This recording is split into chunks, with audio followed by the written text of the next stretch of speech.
live here at the Station of Decapitation Without Your Head. I'm Nasty Neil, and I'm joined by Skip Shea, filmmaker, and the man behind Shawna Shea Film Festival, which I have a trophy up here behind me. Yay, that's right. Yeah, Oh, and we're yeah, and back at it's Starlight. That's where you want it. oh yeah, very cool. And it's always up here, not just because you're on tonight.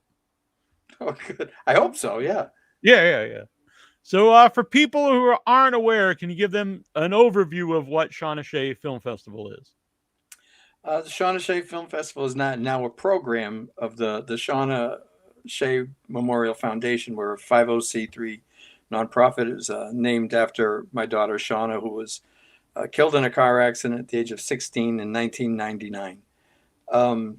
We didn't start off as this. It was basically some people in town put $500 in a bank account, and after Shawna died, for us to do something with. And Shawna's twin sister, who at this point was a senior, and her classmates did a walk to raise money for a scholarship, and they raised $10,000 in a day. And so we were off and running. It basically just started as a scholarship fund. And what we did to be different for a scholarship for Uxbridge High School students was that we made it only available to average students. We didn't do the above average students. Interesting, yeah. Well, if it was named after Shawna, and if you knew her, that was that perfectly I like that then. Yeah. It reflected who she was. So because it was so literally fresh after her accident, I'd let the money dwindle down, and then okay, I got to do a fundraiser, and we'd do dinners, we'd do all sorts of things, and then one year we did a golf tournament, and there is nothing more that I hate than golf. I mean, I just like despised every moment of it.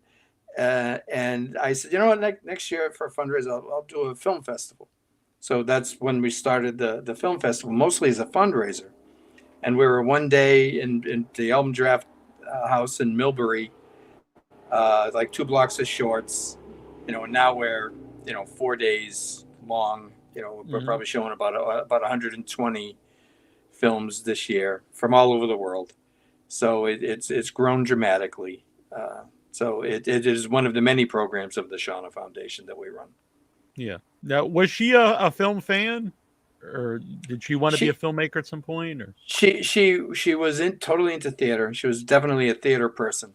And then this was around the time Steven Spielberg was here shooting Amistad, and she so wanted to be in that as a background actor, that she got sick on the way there.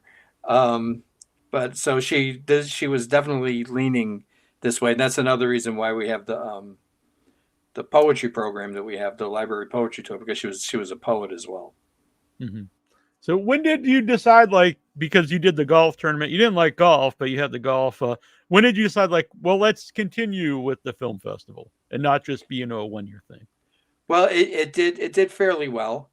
And the, a lot of people said, hey, why didn't you show my movie? And then I thought, okay, let me figure this out. And I can't even remember what the platform was before Film Freeway. I know it was affiliated with IMDb. I forget what it was called. So we put ourselves on the platform there, and then the next thing you know, we were getting, a few. I mean, I'll say one of our other programs is the Mass Indie Film Festival. Now, a film festival called the Massachusetts Independent Film Festival is definitely going to get a lot more submissions than the Shawna Shea Film Festival, because no one knows who Shawna was. So it's kind of a weird name for a film festival. And and uncomfortably for so many people who come up to me say, so does like your daughter pick the movies? Right. I'm like, no, not really. So, and then I say something to make them incredibly uncomfortable in the moment and amuse myself. But even now with as it's grown because of the people who have submitted. They talk about it, where we do really well with experimental films. We obviously do well with horror films, and we definitely do well with films made by women, because one of our other programs is the Woman in Film Fellowship, where we give money to a first-time female filmmaker, and we help them produce their first short, which will then have its world premiere, then at the following Shawna Shea Film Festival. This year, go ahead. No, go on. Then I'll ask a question. Yeah, this year it's Monet Moyes's film. It's called Hunger. It's a horror comedy. It's terrific. I love horror comedy, and she nailed it. And it's her first one. So I'm excited to show that on Saturday, July 27th at the 5:30 block at Starlight. Sweet. So I'm a big fan of horror comedy as well. By the way, Terrible Troy has joined us here, co-host, Having older brother technical as well. difficulties. No, Sorry. it's sorry. We'll So, forgive so you. did so did I. So Yeah, Oh, that's very true. Yeah. So just a moment about horror comedy because you said she nailed it, and I do think I love horror comedies too, but they are sometimes hard to pull off. In my opinion, the horror has to also work for a horror comedy to yes. work. Oh, and this You one had- does. Yeah. She does it both because the it's almost in a way like The Sopranos, without giving away what it is that she does in the horror thing. Half of the thing is her in therapy, and taking the advice the wrong way, which makes her do something evil. All right, fair enough. So, when you said you did well, like genre films, experimental films, like since it is called Shawna Shea Film Festival, people might not know like what kind of films to submit here. When did it kind of? Do you take all different genres? First of all, I guess? We do. We'll show anything, as Mhm. long as it's good, and not even then. I mean, sometimes we'll show things that because agree. Yeah. it's all subjective, and Mhm. and True. and part of what we like to do is take something that a lot of people may say is not that good, and then program it in a block where the filmmaker might see other things and learn. So we want to actually we're more about encouraging filmmakers as opposed to discouraging filmmakers. Yeah. Excellent. So we'll show, but we take anything. I like that because we do a virtual film festival that we started during the pandemic, and since we had a good time with it, we continue. But one of the main things for me is that it's fun to show. I don't know if fun's the right word, but to show something that might not be played anywhere else. Someone who has like you could tell they have creativity if they don't know maybe technically how to make a movie or something. And I just think that's cool. It's like to give someone a platform that might not have one otherwise. You can see if they have heart. Yeah. It comes through every time, and you can see when they don't. So Yeah. if they have heart, and if the sound's a little off, I mean, so we're showing it in through a laptop, through speakers, in a performance space with a bar next door. So does it have to be perfect sound anyway? Right. Probably not. Well, I would say on this show, like, so, I get a lot of screeners for the show, obviously, and something might technically be well made, but to me, the worst stuff I get is like, like I said, there's no heart involved. Like, it seems like someone just made a movie just to make a movie, and it's like a typical haunted house movie. Like, that's very boring to me. Whereas something maybe technically not well made, I can look over all that if if you could tell people were doing something fun or had something to say, or there's heart to it.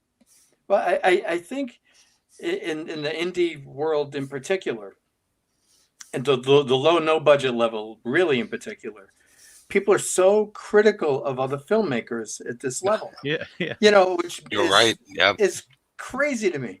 This month, I think on Tuesday or Wednesday on TCM, they're showing Roger Corman movies.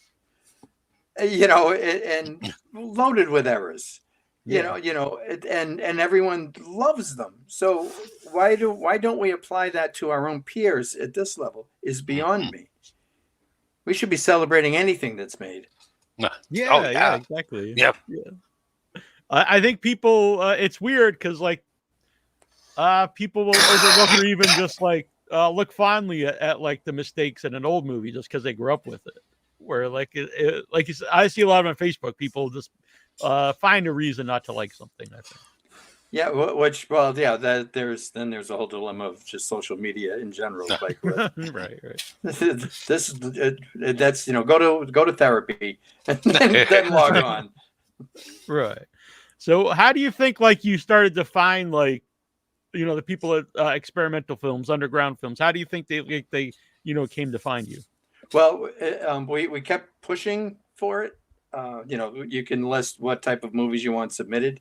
So if an experimental filmmaker will go on Film Freeway and they'll put in, who shows experimental films, and we come up often enough now that there are some colleges. I can't think of the one in New York, but I definitely know UMass Amherst. They tell the experimental filmmakers, submit to this film festival. They'll show it. So the word is out there, and I love showing this because it's the same discussion, I think, with the no budget movies. Everyone seems to be, to me, making almost the same things over and over again, or they make the movies of their heroes, and who obviously made them a lot better. So I don't know why you're doing this, right? But there is so much to movies besides a narrative feature or a documentary. I mean, you go to any museum, there's going to be some sort of video art on the wall somewhere. Mm-hmm. And I really, really want to encourage that there are many, many different ways to be a creative in the world today with film. You don't have to tell a story at all. You can make anything. And I just want people to create. So I think whenever we can show the experimental films, I hope it gives people ideas. Oh my God, I can leave there with my iPhone and go shoot something. Right. Even like the movie didn't really work for me, Skinamarink, but the idea that like actually got a theatrical release and people went to see it, it did well. Like, I think that's cool. I don't even think that more people are into weird stuff today. I just think like people are finding out that people are willing to go see some stranger things. Yeah, I think that's true. I think they're almost craving it, frankly, because there's so much of the same, and one of the only places where you can really see these things are generally at your local film festivals. And particularly the more the Shawna Shea. We even say that it's fringe. It's a fringy film festival. In fact, there's the sponsor of your festival, the Amazing Fantasy Fest. Yeah. Greg and I, one of our favorite filmmakers is Christophe Karabachi. He's from France. He's from Lebanon, transplanted to France, and makes some of the most screwed up films. And Gasper No to the 10th degree, and they're amazing. I've shown all of his movies. He loves our festival because we embrace him, because this is what we want to show, something that is unbelievably. People who leave will but it will stay with them till they die. I can guarantee that. I met Christoph actually at Greg's former festival, Buffalo Dreams Fantastic Film Festival, and he's a very just a really nice, low-key guy. Yep. And then he makes, like you said, just very you wouldn't expect the movies that you're watching was made by this very nice man. No. but we'll be showing his Man Dark at this year's Shawna Shea Film Festival. As a matter of fact, I put it on our Underground Wednesday program for free at Starlight the following week, because I can't think of anything more underground than his movies at all. So I'm excited to bring that to the little town of Southbridge. That's very cool. Nice. Greg will be coming out too. Yes, he's coming. Yeah, I don't know how long he's staying, but yes, he'll be here, and I'm pretty excited about that. And then I'll be going to the Amazing Fantasy Fest myself. So yeah. I just noticed Troy's got the. I saw you earlier today, Troy. I don't think you had the braided. No, I didn't braid up at that point in time. All right. So, can you talk about the venue this year? You mentioned it a little bit. Yeah, we're at our one of our favorite places, Starlight in Southbridge. It's a performance space, gallery space, a bar. And one side's a bar, and then there's the performance space, and we show the films there. We were there a while ago, then COVID hit, and bar in particular, clubs, because it's a club. He has bands all the time. Dimitri Kasperson, I should say his name. He struggled with COVID and bouncing back. But the place is back. We're excited to be back there. It's a great place. The Crown Chicken next door has the best fish sandwich on the planet. So I'm happy just to be there for the fish sandwich. But it's a great, funky place to see movies, in particular because we show a lot of fringy movies. And it's even better because afterwards, after each block, people can go next door and grab a drink and discuss what they just saw. And there seems to be a lot of natural networking of filmmakers at this, because when we're at Starlight, more so than when we've been any other place. And we see people meet each other, and the next year we see them coming with a movie they made together, and there's nothing better than that. Yeah, that's why I love. I tell everyone about film festivals. No matter if you want to be involved in films in any way, or if you just like to go and watch them, but everyone hangs out afterwards of all levels, so the filmmakers, fans, whoever, and talks about the movies. And that's how I got involved in making anything, was going to the festivals and hung out with Michael and Sophia, and made stuff with them, and then eventually you meet other people, and like you said, you start, if you like people, you collaborate together. And it's also, I also really like, I hate to use the word smaller, but like a smaller festival, because there's more of a community feel where everyone's watching everything together, and then they come back every year. I've been to quote unquote, really big festivals, and that's cool, but there's 12 screens like a Fright Fest. Nothing against Fright Fest, but there's 12 screens, so you're not watching everything together, really. You know what I mean? You're basically everyone's just at the movies together. I don't mind the word small at all, because it does have a community is formed around it, and each year more people join that community. Because every year we're showing newer stuff too, which is incredible. And no, I mean, I've been to Fantasia, and it's the same thing. I mean, it's after a while it's a blur. And for me, after a while, I'm walking away, because I don't even want to deal with the whole thing. It's too much. I prefer to keeping things small. I wouldn't want to run anything that big. That's daunting. Mm-hmm. There would be no joy. And everyone, you couldn't, even if you wanted to, see everything. So everyone's not watching the same stuff together. There's movies playing against each other at the same time, and there's something cool about everyone watching stuff together, I think. There is, and this is not a slight on those festivals either, but there seems to be certain level of movies that play all of them. Mm-hmm. The same movie will be at all of them, and so then a real low budget independent filmmaker has very little chance of even getting in the door, because so many slots are already taken up by bigger movies. I love reading some stories about micro budget films whose budgets are over $1 million. I'm like, that's not micro budget. I don't know what you're talking about. In what world? In your world, maybe that's a micro budget. Yeah, not mine. I told this story. It was at Fright Fest when I was there twice. Once with Press, and once with Smash. And so I was interviewing the first time I was there, and I was talking to somebody. I was like, I can't believe you made this movie on what I assumed was a low budget. I just said on such a low budget. And he's like, well, it actually, and he said 50 million. And I was just thinking, well, I guess it doesn't really look that good. I don't know. I take it all back. Yeah.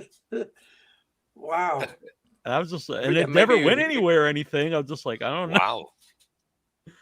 Wow. I can't imagine spending that. I mean, I mentioned Roger Corman earlier, and he's, from even my own stuff, he's like one of my heroes. I mean, that's the way to make something, the Roger Corman way. Yeah, but Neil, you're getting like really into filmmaking now. I can't wait to be showing whatever you've got 3 things slated. Yeah. So the Psychwave 2 is they've already released that. They kind of pushed that real forward, which is cool. Arbor Day, which so Troy retired earlier this year, my brother, and so I have him hard at work making the props for He's Arbor cracking Day. the whip on. Nice. And Johannes's movie, so I'm not sure if you've ever played his movies. I forget the names because they're hard to remember. But his new movie, Solvent, that's a really wild movie. So I'm proud to be part of that. So nice. That'll be playing festivals here coming up. But yeah, it's been fun. I wish I would have started a little younger, maybe, but it's, I started all of this very late. So whatever. just as long as you're doing it. Yeah. So, not to gloss over, because you said like it's a lot of times your only chance to see these, especially like the more underground stuff. Otherwise maybe you'd find them online somewhere, and still you'd have to like seek them out, I think. But it's gonna be your only chance to see a lot of this stuff with other people. Not just like at home watching it on YouTube. Right. That's right. And And I and think that there's something special about that. there isn't, and Yeah, it's anytime you can see someone in the audience, it's just the best. it is, and this is a small place. I mean, we have maybe 60 seats, so Sweet. probably closer to 50, and so it's every screening is pretty intimate. Yeah. And it's in the blocks, in particular the shorts blocks, the horror shorts block, the experimental block, then some local shorts. Those are packed, and it's a blast watching. You can tell the people who are nervous when their movie's about to be shown, and you can tell the people who are excited when their movie's about to be shown. And it's great seeing that, and the Q&A afterwards is always great to to learn actually why. And this is like been a question we've been asking a lot lately. Why are people making what they're making? Why did you want to make that? It's I'm fascinated with why people make what the things they make. Well, that kind of brings me to you as a filmmaker, because the things you make are very personal to you. Yes, they are. As a filmmaker. That's kind of an understatement, I think. So, yeah. But for people who aren't aware, do you want to explain a little bit of your own films? Yes, as a matter of fact, I think Priest Hunter won an award on your festival. So thank you for that. Of course. I'm laughing as I say this. I'm a survivor of clergy sexual abuse, and I tell those stories and through horror.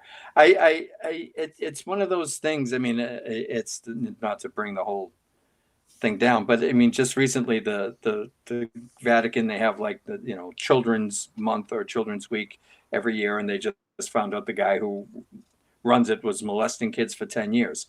Like, oh, man. surprise. None of this stuff changes. Now, just saying that, it kind of brings the whole mood down. But if I show it in a horror movie or a comedy, then suddenly the discussion becomes a lot easier for people. Art can create a good buffer to then help a conversation start, as opposed to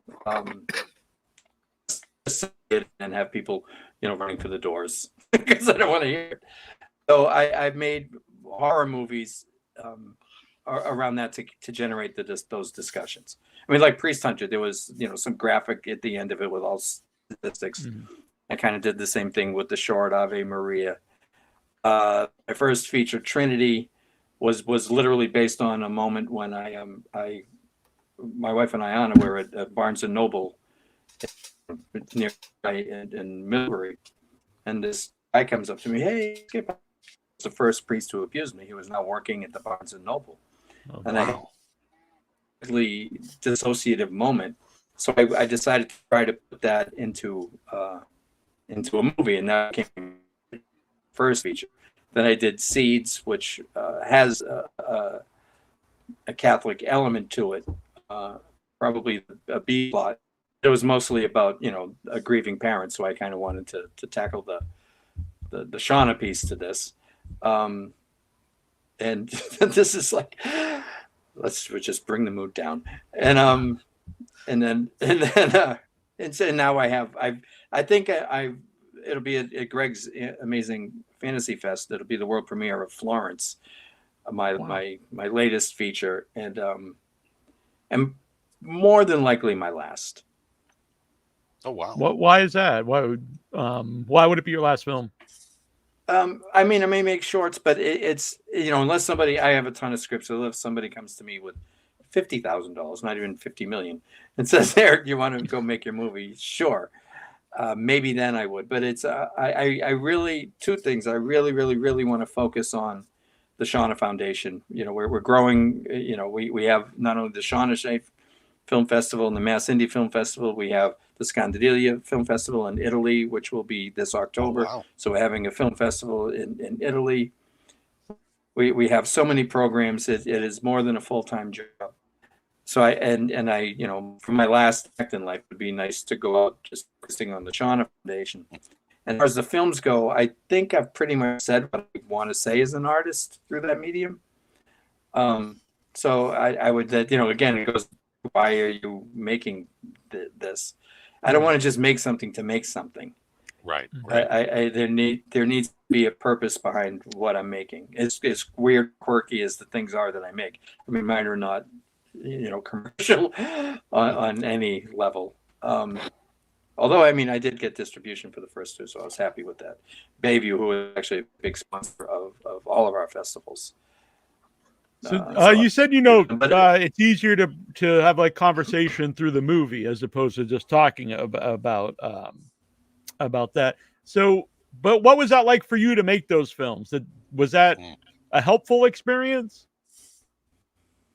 Oh, well, I used to do a painter. I was, visual arts.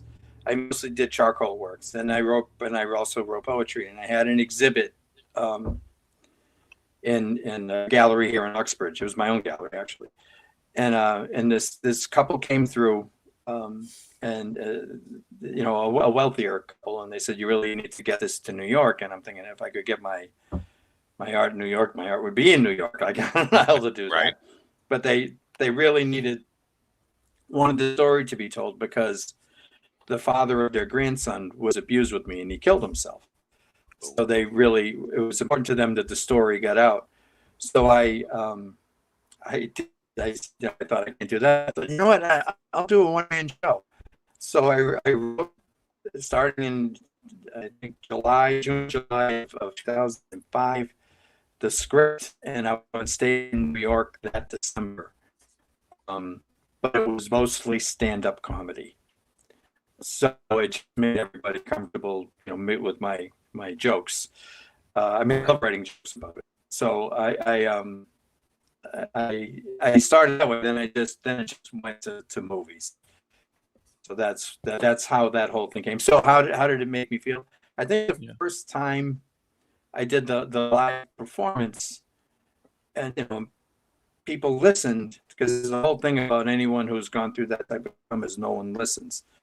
It was done. I was done. Like a cathartic moment happened, and I've been good since. Now I mostly do it to amuse myself, and like whenever it's on TV, I'll send the link to the Vatican, to their art, the cardinal who runs all the arts. Hey, here's my movie. Want to see it? And I've literally one Trinity was watched 9 times in one day at the Vatican, because on Vimeo you can track the stuff. This is great. Have you ever got any feedback from them? No. I'm shocked. No. Yeah. I have not. I'm imagining that Bishop McManus in Worcester has, but whatever. Actually, you saw Priest Hunter at the Dead of Winter. Dead of Winter, yeah. Festival. Oh yeah, yep. Yeah, and it was like literally right in the shadows of the Worcester Chancery, so I was thrilled to show that. Okay. Which that was a really cool festival the first time, Dead of Winter, and I know it's going to continue. And I like the idea of it's all local filmmakers. So James Lamont's a cool guy, and so I hope that continues. Yeah. Fun guys. Yeah, he's actually in one of the shorts made by let me see, I have it up here. By Patrick Rahal. It's called Dick Pic. Nice. So I we have an idea where that's going. A documentary about James. Yes, and it's going to be shown on it's the movie that's going to open Christoph's movie. It'll be at the Underground Wednesday screening. So it sounds like a match made in heaven there. Yeah. Kind of, yes. Yeah. Oh, very cool. And I met Patrick for the first time at Dead of Winter. I didn't know him beforehand, so that was cool. Yeah, well, a lot of people that I know, the horror world there, came over and then I'm talking about this for the Shawna Festival now, came to our festival through Rock and Shock. I met all sorts of creatives at Rock and Shock. And then, hey, I have this festival. And then now, so I met Patrick and Ashes there. And then they came to the Shawna Film Festival. And then decided to start making movies. So his wife Ashes also made a movie. And hers will be showing, and the name of it is Sweet Dreams. That's a great one, yeah. It really is. It's a lot of fun. Yeah, that was very, very good effect at the end. It was a great. Yeah, definitely miss Rock and Shock. That was the first festival we used to go to. So much fun. And we had Adam Green on a couple weeks ago, and he said it's like coming back. I think one of the promoters is like bringing it back under a different name, but it's going to be in the same like venue. Oh, it's still going to be like in Worcester? Yeah, it's going to be at the same place, I believe. At least according to Adam Green. I don't know.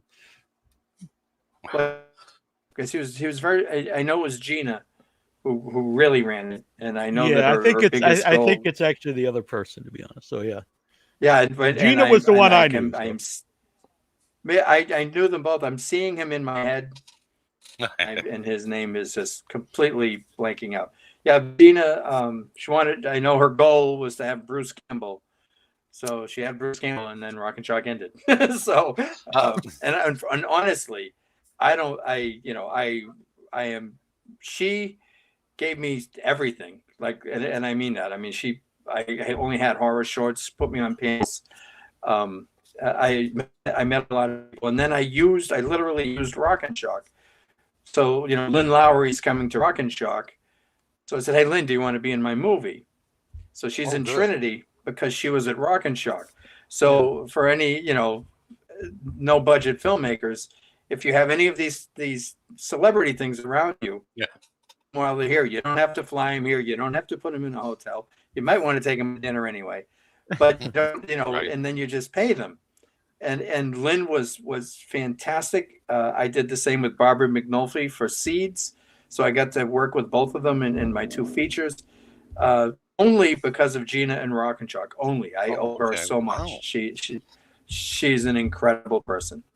She seems happy now. So you might not know this, but Without Your Head, when we first started, two of the first three guests was through Gina and Rock and Shock. The very first guest ever on the show, Sid Haig, on our first show, and then Betsy Palmer, and it was set up through Rock and Shock. So again, we owe a lot to Rock and Shock and Gina as well. We all have that connection. Yeah, it's definitely missed, but I mean, just having Sid is everything. What a great guy!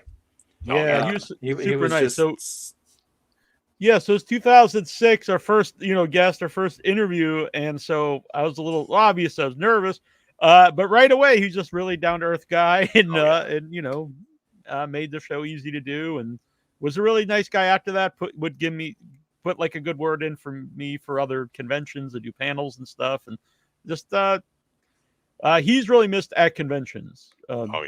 He was a guy that wouldn't raise his prices. He would actually speak up when like some of the Walking Dead people were doing like crazy, like you had to pay to even like say hi to him and like weird stuff like that. And he was a big part of the conventions. Yeah, and that's actually how you got to make Smash, because of all convention connections, right? Yeah, exactly. Yeah. Actually, the very first stuff we filmed for Smash was at the final Rock and Shock. It was. It was with John Dugan and Dan Yeager and Bill Johnson. Oh wow! I didn't realize that Smash was that being worked on that long. Yeah. So I love that movie, by the way. That was thank you. I saw both parts at the Buffalo Dreams, last Buffalo Dreams, and it was so fun. They're incredibly fun movies, both of them, and I don't want to ever see the third reel. I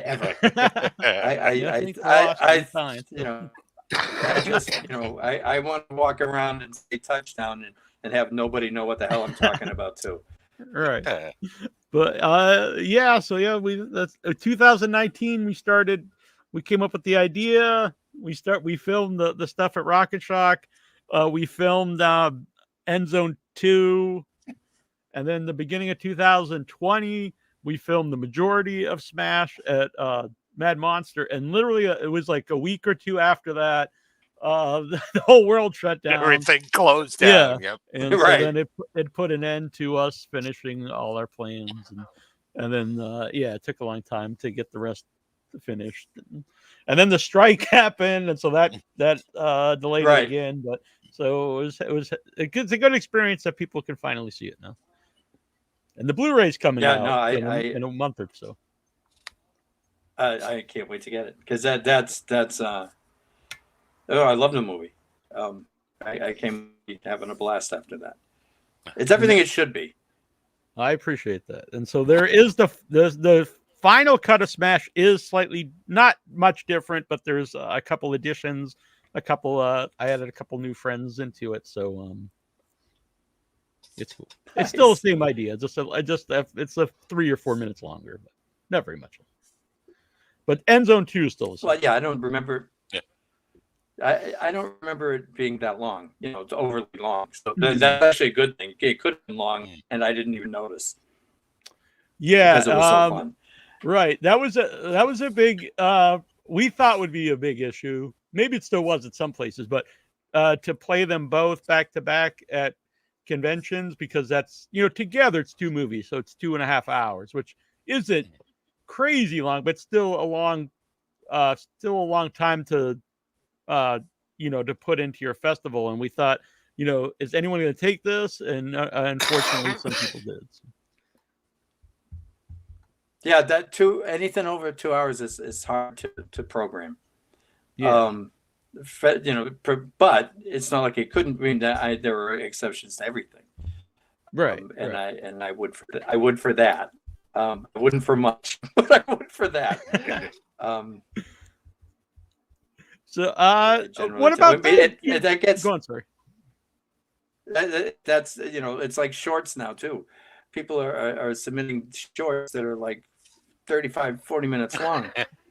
That's so funny because Neil told me the exact same thing. Yeah, so I did put a limit this year. I tried to do it before, but then I always end up making exceptions. But I put a hard limit. It was like 20 minutes. Keep them under 20 minutes. Otherwise, I start accepting a couple. And then if I get 4 or 5, that's 35, 40 minutes long. And I try to do it all in one day. It ends up like 7 hours or something. Yeah. And I'm like, this is too long, for one day. Yeah. It is. I think I don't know how this trend started, but it's I actually looked it up. Like I think for the biggest festival in the world, and it's either 15 or 20 minutes. That's it. Both Sundance and Tribeca say it can be up to 40 minutes, but our sweet spot is 8. We probably won't show it if it's longer than 8, but we'll take your money anyway. So I think shorts. I just get right to it. Get right to the point. And I almost say this every time we do the award ceremony to people. Hey, I actually have a category, best long short, and somebody pointed out to me that that's an oxymoron, and I said yes it is. That's why I named it that. Yeah. Like, part of me wants to say anything should be as long as it needs to be to tell your story. And I agree with that in a way, but I mean, once you are 35 or 40 minutes, like, you might as well just make a feature at that point. And I get you don't want to just pad it out to be, 75 minutes or whatever, but it's just like you said, it's hard to program. It's just a weird amount of time. It's not really short. It's not a feature at that point. No, that's it's a struggle for that, and I'm not. I mean, and you like any festival director will say it. It's oh my god, and some of them are amazing. Oh yeah. Some of a lot are not. A lot I'm sitting there thinking I would cut this. I would cut this. I would cut this. Yeah. So though I will say the ones that we show, they have to be good. This is not when I'm doing the nice guy. Let's maybe a Yeah. filmmaker can learn something. No, Right. if you're gonna take three or four of you and taking up a full block, it's people will be entertained properly. Yeah, because I always say if you're under 10 minutes, your chances are pretty good. If you're under 5 minutes, you're probably just about guaranteed that I'll play it. But yeah, when it starts to get really long, it's like, and it's not like you said, a lot of them are good. It's just hard to do. My 3 horror shorts, Micro Cinema, Ave Maria, and Priest Hunter, were all 6 minutes. Okay, perfect. That's all I needed. So have you seen the rise? A brief setup and then gore. Yeah, yeah. I always kind of a lot of shorts to me are like a punchline. Not I don't mean like a comedy, but you have something, then boom, that's the end of the short. Yeah, it's perfect. Yeah. Yep. So have you seen? I've seen this. I don't know. Maybe you see it differently. Like a rise of shorts over the last few years. Seems like people are making more shorts. Oh. I hope so. I don't. Well, yeah, I'm going to. Now I'm thinking about just the amount of submissions for Math Indie right now. Yeah, it's grown dramatically. I think cell phones. People can make anything. It's and it looks good. So I think that, and I love it. I love that people are being creative. I think the more creative people we have in the world, the better the world will be. I really believe that, except for people like Ted, like Ted Nugent. Other than that, I think it's okay to have creatives in Kid Rock. Right? There's a list. There's a short list of people who should not create. But for instance, at this Shawna Festival, we are showing a short from Iran paired up with a feature from Israel. I have a film from Russia, a film from China, and I really firmly believe that the more we watch everyone's stories, the more we see how much that we have in common. Because it's the human experience. Yep. And I think the more people who are creating, no matter what they're creating, the better off the world will be. I really firmly believe that, and I'm grateful that we can do that through the festival. That's a good point, because a lot of times when I have people on from other countries on the show, and I used to always ask, like, did you think this would be relatable to an audience outside of your country stuff? But a lot of, like you said, the themes are universal, that you find out that everyone feels awkward as a kid, or whatever it is. But at the same time, you do see different cultures, which is also interesting, and that's good to see that you've seen a different culture, but you're also seeing that they have the same thoughts, and they have the same emotions. It's like, oh yeah, they live in a different place, but they're also not any different than us.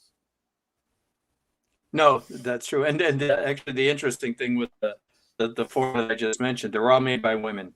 We really do our best with the foundation to focus on women and underrepresented communities for the films that we show.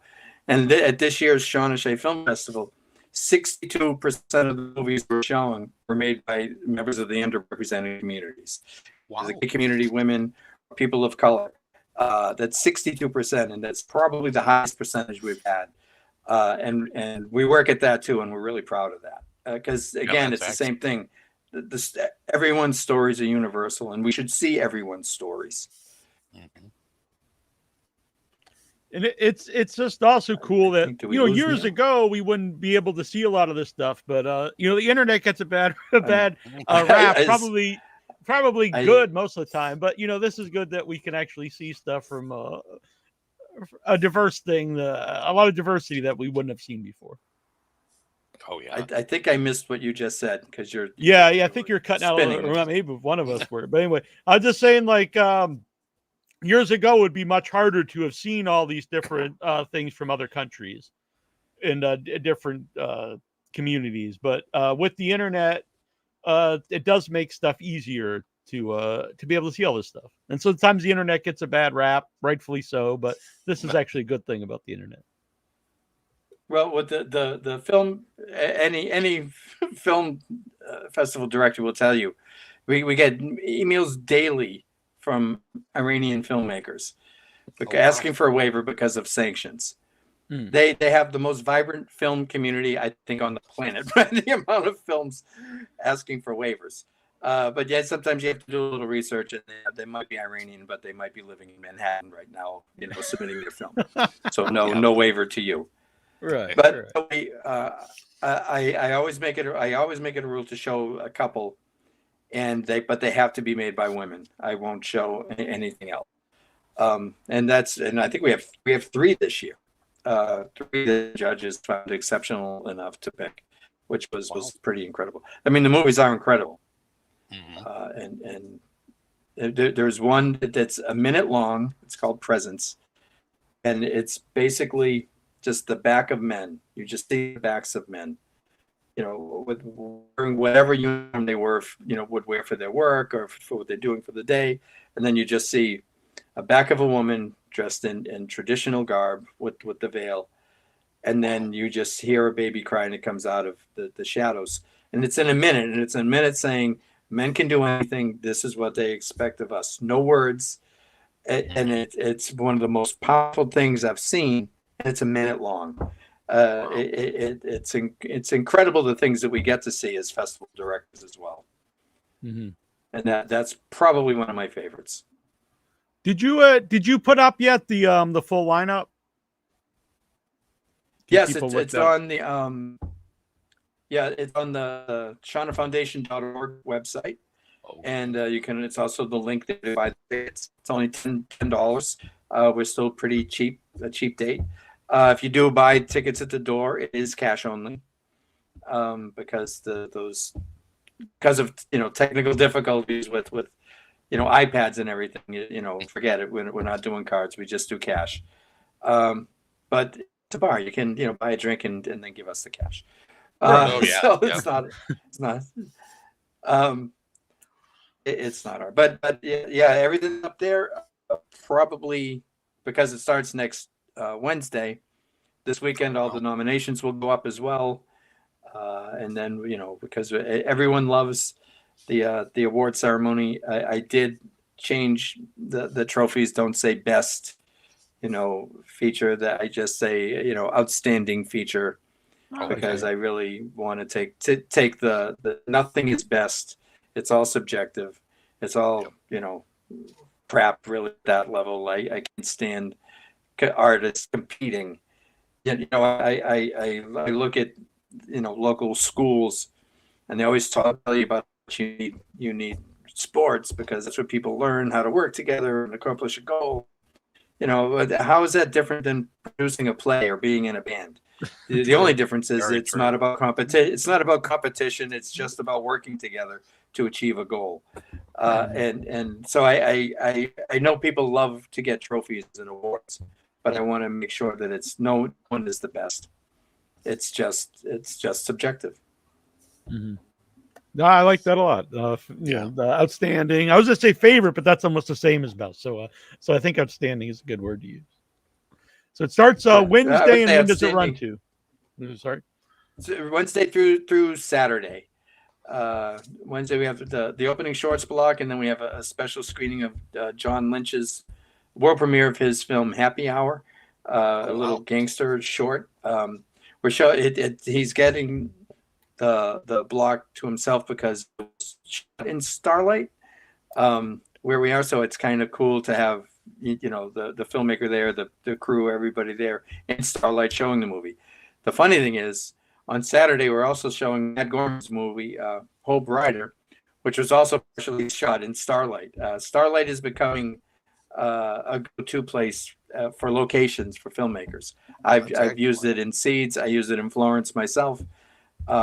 It's got a great look and a great vibe, and it translates very well to the screen. So it's kind of cool. So everyone will get to see the little gangster film there and hang out in the bar afterwards. Yeah. So that's Wednesday, and then it runs through. We have 10 10 o'clock at night screenings, horror screenings, a Nice. little more weirder stuff. And then Saturday we start at 10 in the morning. We'll through the gracious donation of the local Dunkin' Donuts, we'll have coffee and donuts, show students films. And when I say students films, people should not confuse that with high school student films. Some of these are very adult in theme. So no.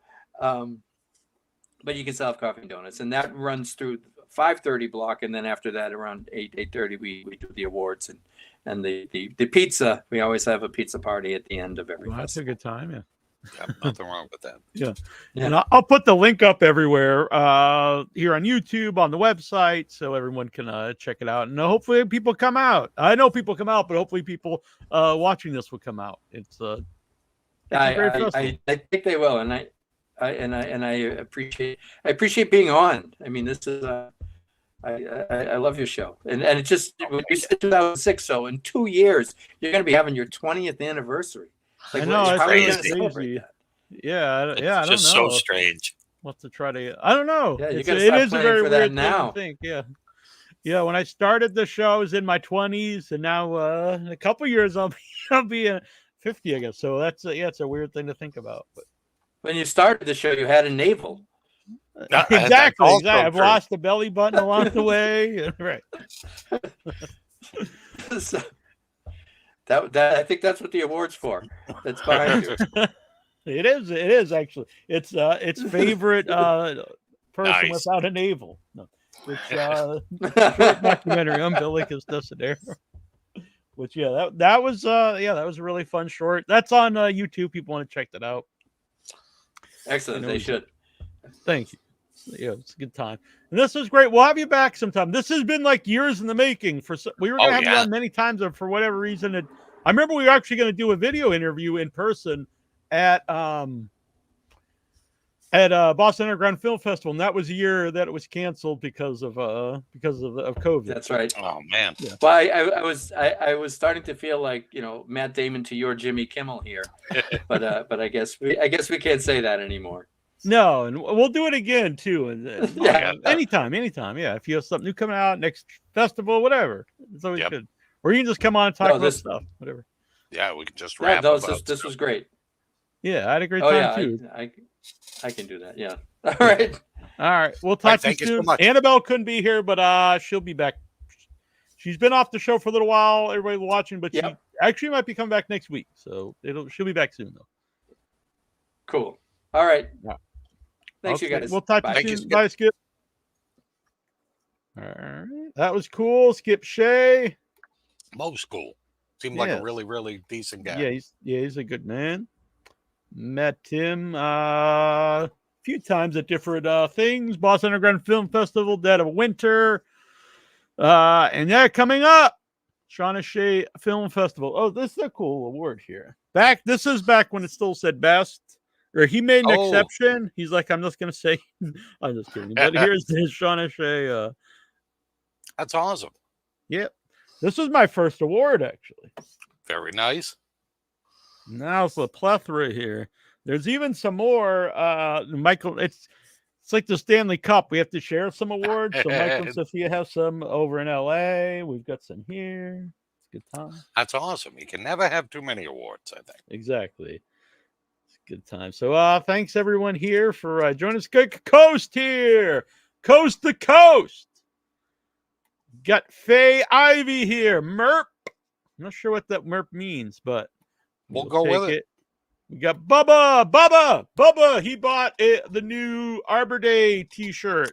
Oh, so nice. Awesome. Thank you. Anyone who gets it. So we're going to be launching very soon the crowdfunder for Arbor Day.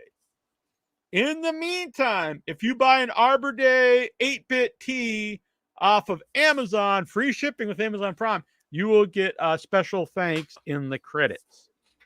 And I love the 8-bit tee. You've got most of the cast that we know so far on there, and you've got a big ass tree looking evil.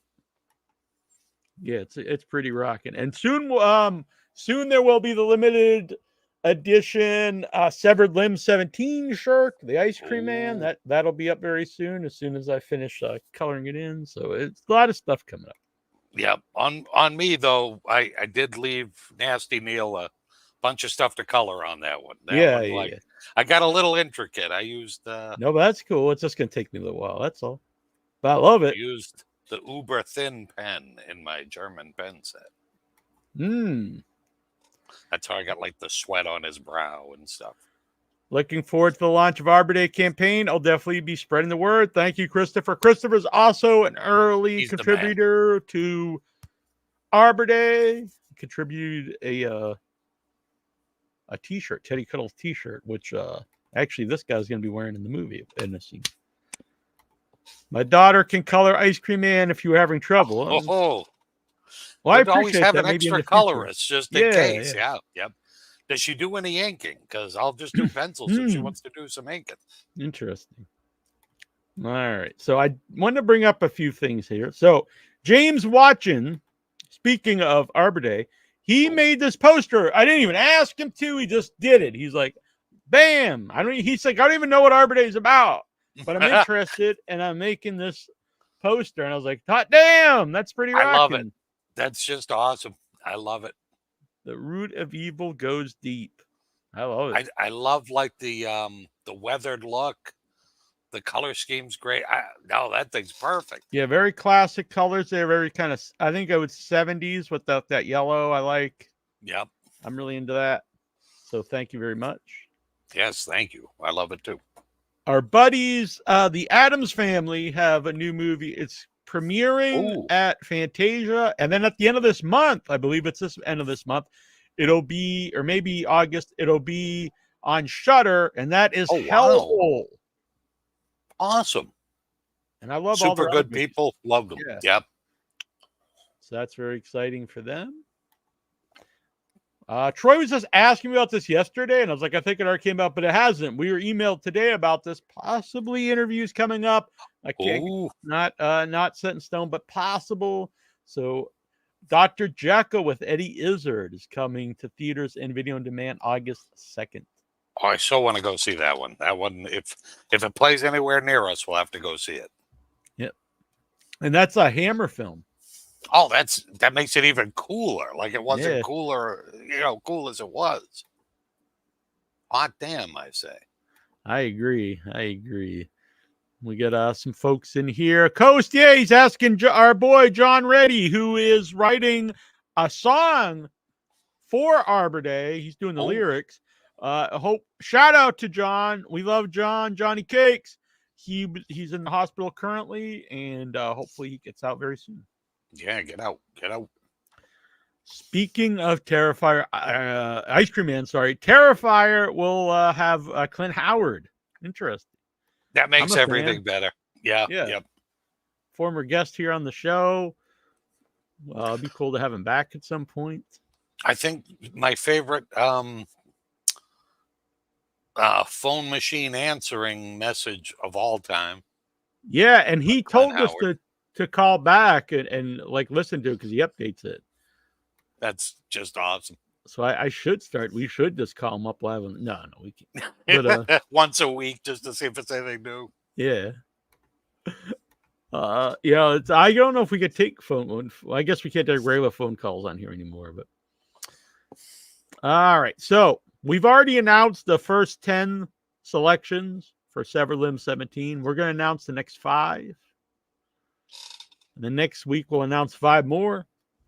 And then after that might be the end of them. Unless you out there start submitting your shorts. That's right. So we've already have out there, fella. I think we have 23, but some of them are trailers. So we have about 20, I think, selections. Nice. Currently, you can still do that for free over on, look up Severed Limbs on Film Freeway. So let's go.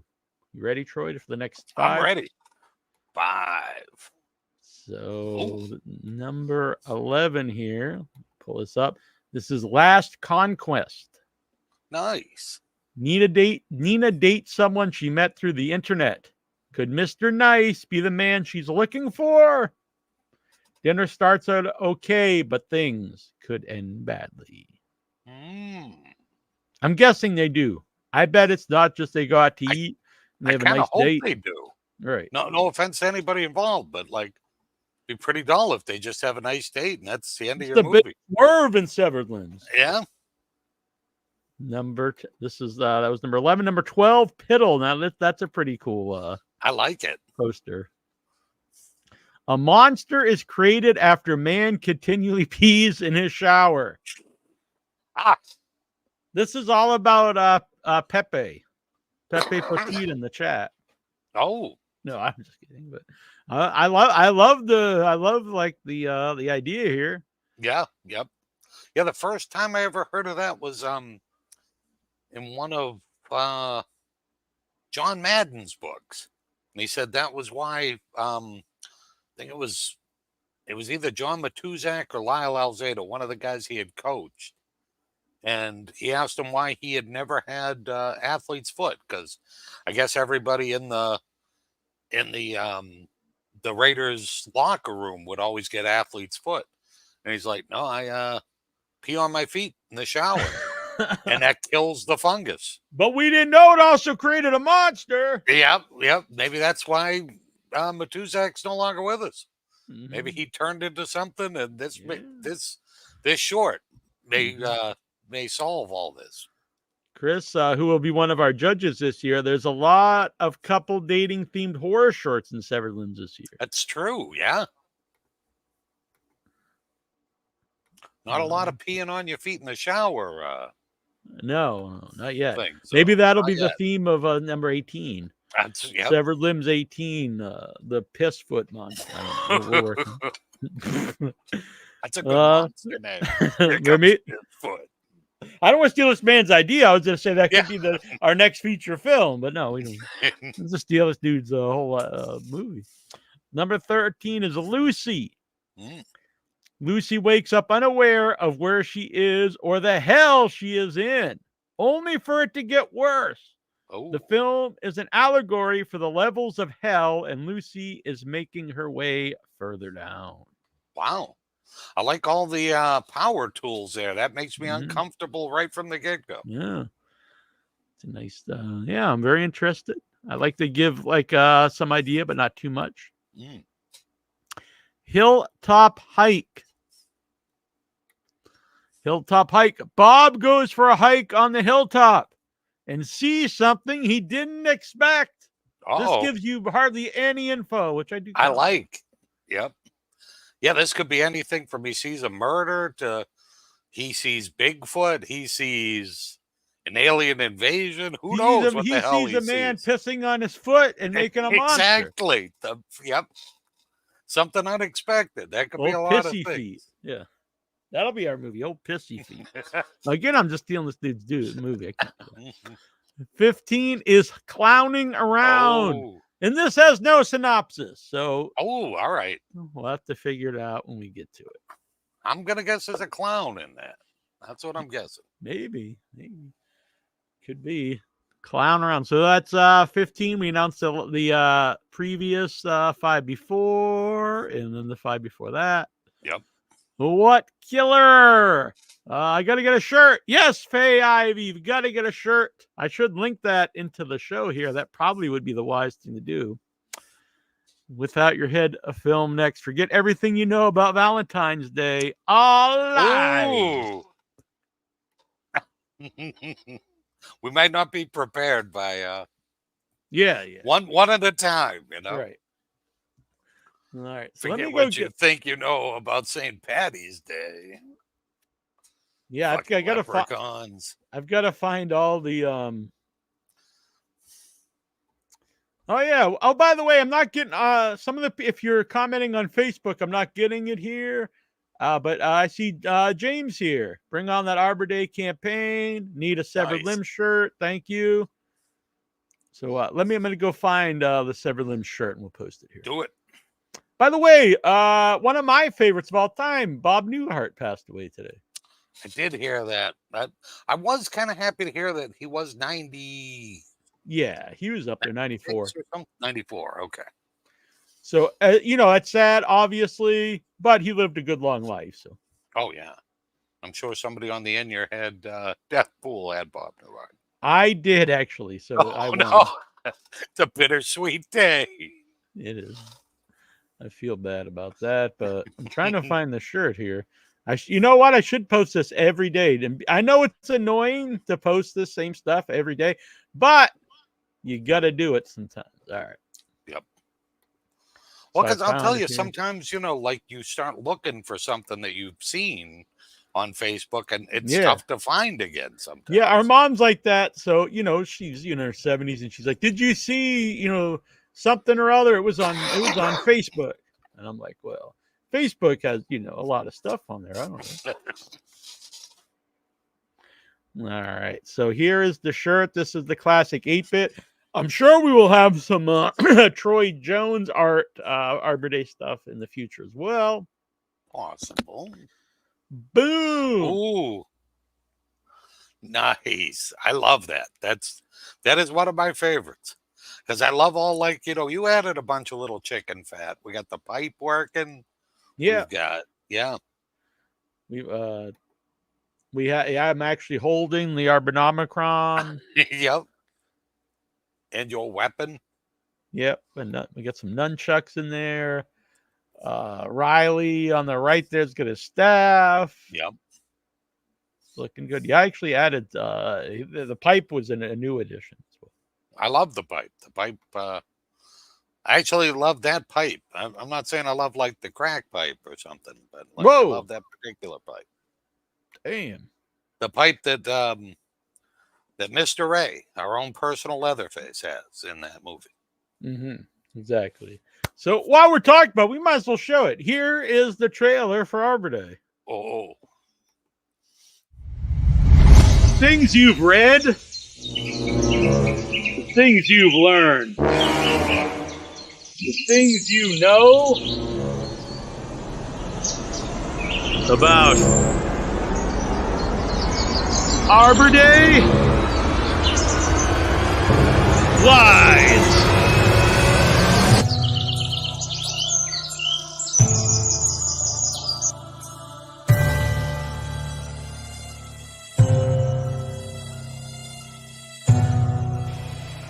Trees.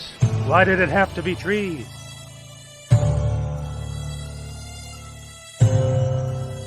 Steve, I need you to promise me no sap of an innocent tree will be spilled.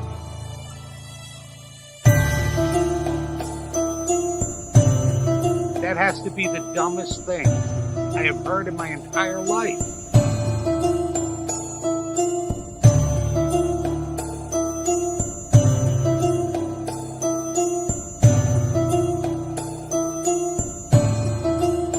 Beware the trees of Arbor Day!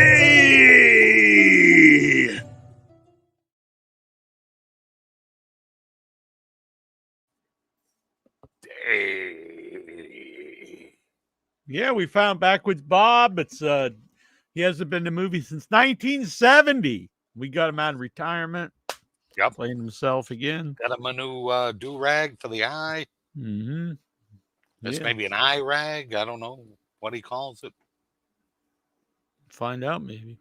Yep. So I asked some folks, and a lot of people sent in trailers. Are you interested in watching some trailers here on the show? Hell yeah. All right. So first up, we have Paternoster, who we're going to actually have the filmmaker and maybe some of the cast on at some point. This looks awesome. Okay. Underground horror film by Christopher Bickle coming autumn of 2024. Max, a record store clerk, finds her Holy Grail album in a thrift store, and that leads her to the 1970s commune who released the record. Her journey to the aging cult's compound results in a surreal, harrowing, and grisly experience for her and her friends. All right, here we go. You ready? I'm ready. Do you know what this is? Yeah. Paternoster, Mission for Light. Major, want this item for me? I'd kill for a copy. Word has it, the lucky ones destroyed their copies. Cursed. Cursed? If you believe in that sort of thing. I don't. This commune put it out in the early 70s. Rare as shit.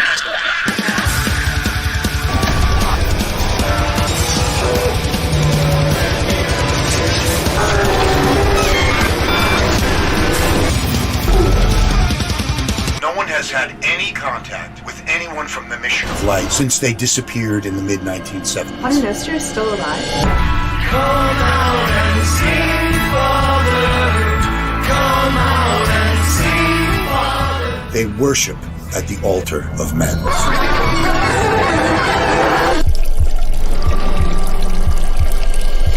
Look at these white people.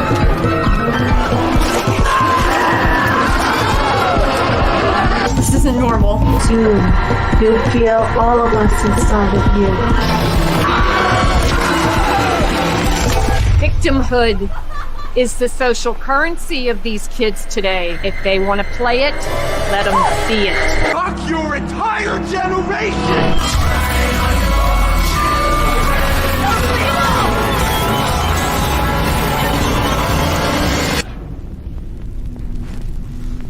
Fear is incredibly powerful.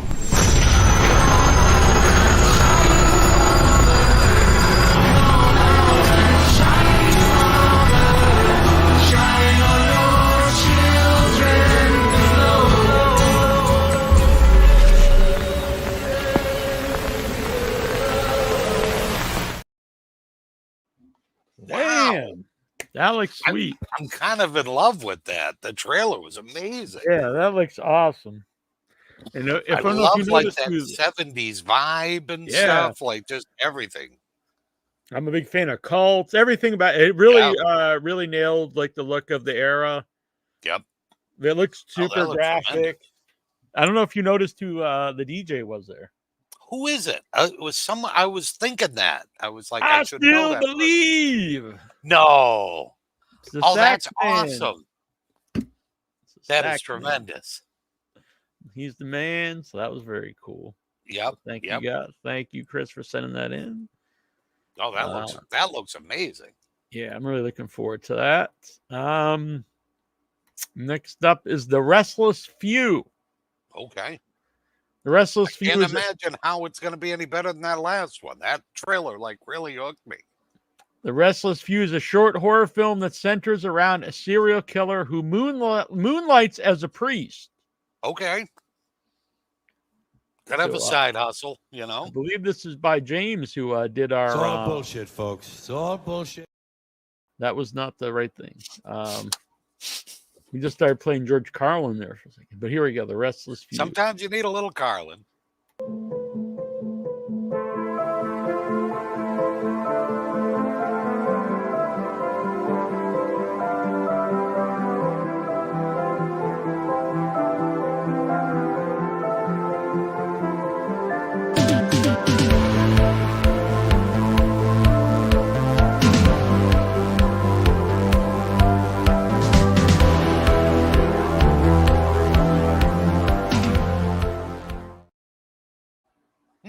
So that one looks cool. That Yeah, was James who made the poster for Arbor Day. Oh wow. Wow. Yeah, that one has me intrigued. I gotta say, they just gave you a little bit of that one. But I'm liking the music going down in that and everything. And we'll see James Short at Severed Limbs, the D word. Oh, very nice. Next up is Inner Demons from Michael Calio, who I do not have any write up for this, so we'll We'll find go out. in completely like blind. All right.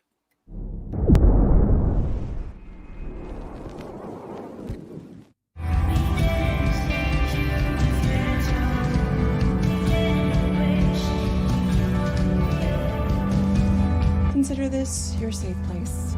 What brings you to our humble little burg? Change of scenery. Father, do you believe in ghosts?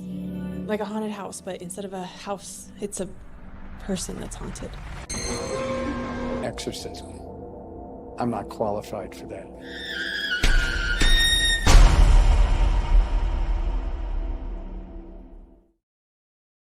That looks really cool. 3 for 3, Yeah. Nasty Neil. Some really good That makeup one's in gonna be there. that Phantasm vibe, you know? Yeah, 100%. Kind of a cool feel to that one. I dig it. Thank you, Michael, for sending that in. Oh, I can't wait for all of those. Next up is Special Needs Revolt, starring our man Bill Whedon, by Adrian Esposito, former guest here in the show. In a future dystopia, a man with Down syndrome joins a rebellion against America's cruel dictator. Special Needs Revolt is a feature film action-adventure comedy starring people with real disabilities. It is an action comedy film. The film's hero, Billy Bates, who will be played by Clowns in the Woods actor Nolan Pierce, is a young man with Down syndrome. Wow. Billy wakes up from a 2-year coma and discovers that the United States has been turned into a brutal dictatorship thanks to President Kruger. Herr Kruger. To be played by award-winning veteran actor Bill Whedon. Woohoo! Kruger has put all people with disabilities in institutions. Billy committed to ending Kruger's reign of terror. Espo's Cinema is assembling a cast of talent actors, many of whom have disabilities and deserve to be noticed. All right, so here we go. I like the setup for this one.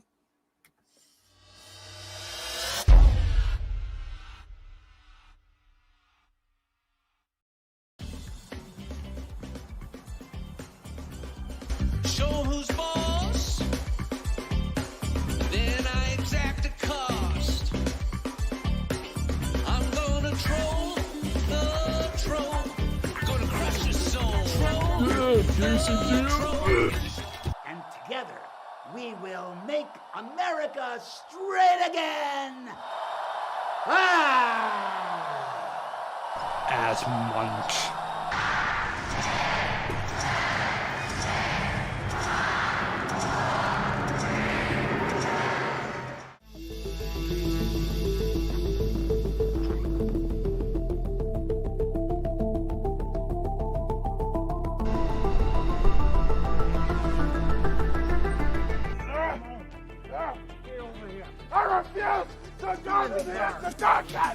So you're the one that's hiding all these retards. Why are you doing this? Because no lives matter, biatch. What the hell is going on in Donville? Things have changed. You've been in a coma for 3 years. Donald J. Kruger was elected president. Kruger? You mean that motherfucker with the long white hair is president? He's turned our country into a brutal dictatorship, put all the people with disabilities in concentration institutions. This will be a lot easier if we don't have to splatter your brains all over the place. Just cooperate. That's officer. So young badass, what makes you want to join the rebellion? I'd rather eat a bucket of dog shit than let that asshair Kruger stay president. We have some concentration institutions to liberate. The revolution is now.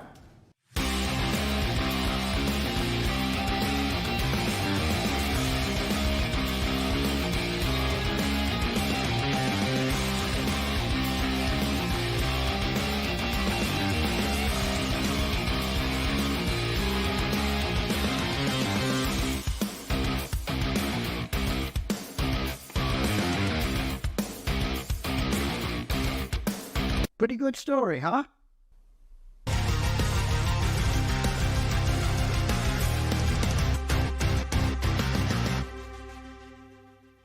Karma's a bitch and she's on the rag. All right, that one just made me laugh. I love it. I'm really looking forward to that. I'm sure we'll have Adrian and everybody on when it's out. I So hope very so. cool. Yeah. Yeah. Pretty good story, huh? Yeah, that one I just thought was just so much fun to watch. Yeah, yeah. And Mark Torgle's in it, a friend of the Oh, show. nice. He told me he really thinks it's going to be something special. So No, looking forward to that one. yeah. too. So I'm not gonna lie, 4 for 4. I agree. Yeah, and I like that they're all different kind of feel Yeah, vibe, totally. you know. Yeah. Yep.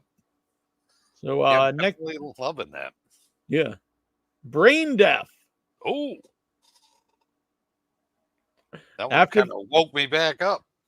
After the disappearance of her girlfriend, a young trans woman comes into contact with an ancient evil. Ooh. All right, brain death. Ladies and germs, this episode of Space Time Wrestle Time is gonna be a little different. I'll get back to the wrestling, but first, I got something on my chest I need to say. Because, folks, we have lived another year of life. So let's keep America great. Oh, hail President Trump. Fight the deep state and drain the swamp. I made lasagna today. Oh? Yeah. Like Garfield. Oh my god, that reminds me. I forgot to show you. Hold on.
You're okay? You sound kind of weird.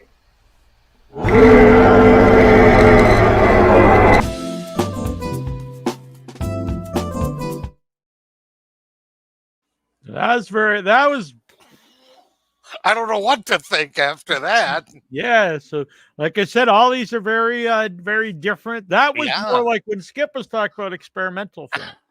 Yeah, that one like might truly make you mad if you watch it. I don't know. Because when I first watched it before, because I went through these before I add them to the thing, make sure it's like no dongs or anything that we can't show on YouTube, and even though there is some in some of these, but I think they're well hidden where they'll be all right. But at first I thought there was something wrong with actually the video. Oh yeah, and I realized that was part of the. Yeah, totally bizarro. I don't know what to expect from that, but that could be A-okay too. Lake effect. Oh. A group of friends must survive a storm while being hunted by a creature with frightening abilities. Oh, okay. I dig it. And so that was good. We need a monster movie. Exactly, a creature feature. And this one's actually, I believe it's on Tubi right now. Oh, okay. Sweet. And now this is, I'm sorry, but it's by a friend of mine that I know from Buffalo Dreams Fantastic Film Festival. So here we go, Lake Effect. Dad, it's me, Kyle. Listen, I'm worried about you. Will you please call me back so that I know that you're okay? Still no answer? He hasn't taken any of my calls in the last 2 days. And he's in the worst of this. Maybe lost power. Can't charge his phone. Well, that's what I'm worried about. Without power for 2 days, he's gonna freeze. Should we go check on him? There's a driving ban right now. There's no way we're getting out there.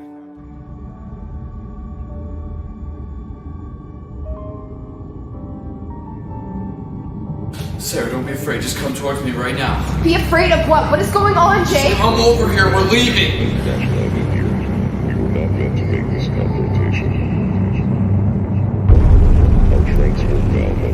Does somebody want to tell me what's going on here? That thing, whatever it is, it's been stalking us all night. It's killed me. You're going to have to make a decision that's going to stay. And there's going to be consequences no matter which path he takes.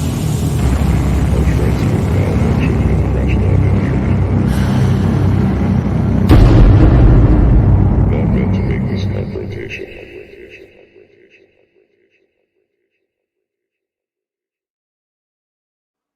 All right. That one looks pretty intense too. I dig it. Yeah. So that one's on Tubi. To be or not to be? That is the question. So only got one more here, and that is Fang, which is on Amazon Prime. So you can go check this out. And Fang has Lynn Lowry in it.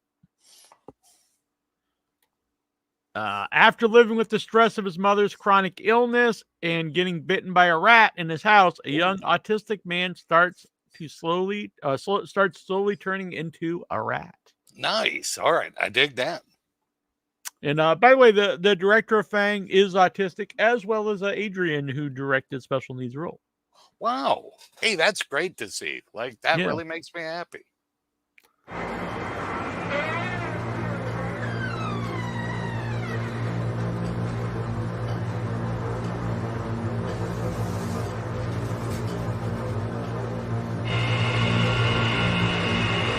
Everyone's happening to me. You're under a lot of stress. I feel more and more like a rat. It's like I keep seeing this fur, but then it goes away. Get the spray! Kill it! Kill it! Go kill it! Go kill it! I'm different. Everybody's different. You don't understand. I'm different. I do things to act like other people, but I'm not like them.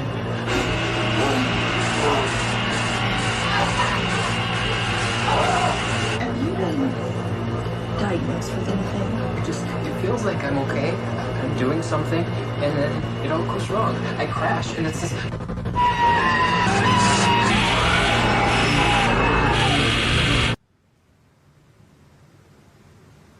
You remember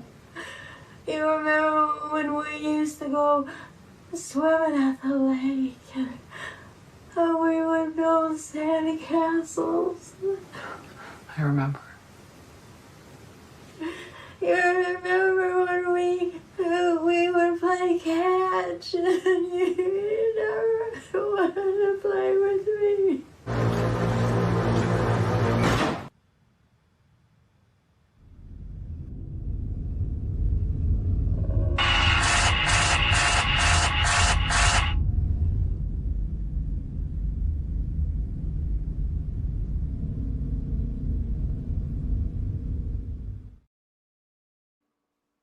I'm digging that one too. I loved how he had the little patches of fur on him. Yeah. I think that's kind of cool and clever. Mm-hmm. Yeah. So Richard Bergen, who made that, he's been on the show before. Yeah. So there you go. And in the future, if you would like us to play your trailers here on the show, you can message me on Facebook or email withoutyourhead@gmail.com. And do it because we love them. I love watching those trailers. I think each one was so much fun in its own way. You know, like there wasn't one that I'm not looking forward to seeing now. I agree. Yeah. So Fantasia Film Festival is happening right now in Montreal. And we'll be having some reviews popping up soon by a plethora of our film reviewers. I know we've got one coming from Troy Minkowski, the newest film reviewer. We also have one from the returning Todd Yeager. Nice. And Joe Needbala will also be doing one. So you can check those out. May have some interviews in the coming weeks. They'll pop up. So, Troy, what you have to do and what everyone out there has to do, you have to hit that like. Smash that like button. Bam. And then you have to hit the subscribe button. Then you have to hit that little bell icon so you get notifications every time we're live. Thursday nights, 9 p.m. Eastern. Every once in a while, some other video will pop up. Then from there, if you would like to help support the show, you can join here. It starts, I think, at $5 a month. Helps cover the costs here, and you can join the Station of Decapitation, get named in the credits. Or you could super chat or Venmo That Headyverse. Now, you don't have to do all those things, but if you would like to help support the show, you can. But you do have to hit like and subscribe. Yes. That's completely free. And do the bell, because then it'll tell you when, like, if Nasty Neil sneaks out and interviews somebody in the middle of the night and then, like, pops it up there, the little bell will go off and say, hey, shit's going down. Exactly. That is what I do when I sneak out and I interview. This is how I interview people, with my mind. Sends out his astral form to go out and see, and then he can go anywhere. Exactly. Boom. So our music of the month this month is the Scream Queens. I'm digging it. And next week, Troy, on this show, I'm very excited. Uh-oh. Janice Blythe will be here live from The Hills Have Eyes, the original Hills Have Eyes. Oh, awesome. Also from Eaten Alive. Oh. And one of my favorite movies, The Incredible Melting Man. Nice. She can tell you all about Steve running away. Steve! I'm a huge fan of The Incredible Melting Man. That is actually why my character is named Steve in Arbor Day. Oh, I like that little. There's no little connection at all. there. Yeah, I love that The Incredible Melting Man. It's this melting guy. For whatever reason, he starts to melt, and when you're melting, you just want to eat people. So he's going around eating people, melting away. But Whenever I've melted, it's what I've wanted to do. Exactly. But no one's like, oh shit, it's the fucking melting man. Holy shit, like that fucking the monstrous melting man. No, they're like, Steve. And so the whole movie, people are just running around going, yelling for Steve. Steve! While he's just melting away, eating people. Yeah, I don't know how the hell you can't catch him either. No, he's a slow-ass melting along, man. Yeah. He's just standing there, his eyes, his eyeballs going out. Drop it off, yeah. He's on foot. He doesn't have the melting mobile. He's not on the the melting copter. And, right. You know, all the Batman shit. You don't even have a freaking skateboard. He's just on foot, on melting foot. Two melting people. This guy, yeah. And for whatever, he just wants to eat people and melt away. Yep. Let the guy melt in peace. Exactly. Leave Steve alone while he's melting. Steve is Steve. So anyway, there you go. So anything else, Mr. Jones? Not that I can think of. Not anything popping into me head. So this weekend, last weekend, Longlegs came out. We talked about. Well, it was a week before, I think. We talked about that. Maxine is still out there. This weekend, I don't think it's getting a wide release, but there is a horror film that comes out this weekend. Ooh. Not Twister. It is Oddity. Oddity. Let me go grab this right up. Quiet Place is out there. Yep, which I loved. I absolutely loved that movie. Oddity. When Danny is brutally murdered at a remote country house she and her husband Ted are renovating, everyone suspects a patient from the local mental health institution where Ted is a doctor. A year later, Ted is living in the half-renovated country house with his new girlfriend who believes Danny's ghost haunts the house. Huh. Ted dismisses her just as Danny's blind twin sister, this sounds like a soap opera. Yeah, this sounds a little crazy. Darcy, a self-proclaimed psychic, pays them an unexpected visit. Darcy believes there was more to her sister's murder than people know, and she has brought with her the most dangerous item from her cursed collection to help. Now, it's like a big, almost like a clay golem looking thing, right? I saw this trailer. Oh, really? Yeah, I've not even seen the trailer. So it's playing it's this big weekend. lumpy thing that she just puts in a chair, and it looks really. Oh yeah, really you're right. creepy. Yeah. So I'm into this. I like that. The write-up's kind of clunky, to be honest. With twin sisters. Yeah, when I saw the trailer, it looked pretty interesting. Yeah, that does look cool. So yeah, I'll go see it. Movie looks rad too. I believe that was about about the rat movie there. Oh, Fang. okay. Fang. All right. So, like we said, do all that stuff. Hit the like button. And I'll be back next week. There's a bunch of interviews that popped up. We got Eric Roberts is up there. You can check that out. And but we'll be back live next week. So send in your questions, your comments. Join the Facebook group. It's always active. Facebook.com/group/Without Your Head Horror. You can talk to us all week long and all the fine people of the Headless Verse, of the nation of decapitation here at the station of decapitation. And until next week, this is Nasty Neil. That would make me terrible, Troy. And this is Without Your Head.